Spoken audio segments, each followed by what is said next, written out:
The National Weather Service in Sterling, Virginia has issued a severe thunderstorm warning for south central Carroll County in north central Maryland, northwestern Howard County in central Maryland, central Montgomery County in central Maryland, southeastern Frederick County in north central Maryland until 5 p.m.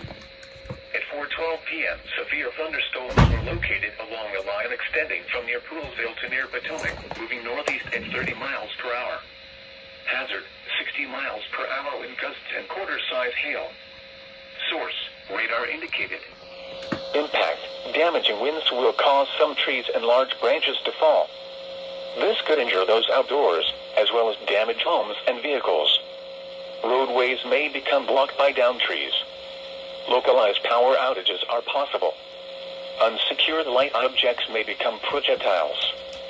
Locations impacted include Germantown, Rockville, Gaithersburg, Olney, Damascus, Ellicott City, Aspen Hill, Potomac, North Bethesda, Montgomery Village, Eldersburg, North Potomac, Redland, Mount Airy, Sickesville, New Market, Boyds, Green Valley, Rossmoor, and Lincoln or Bartonsville.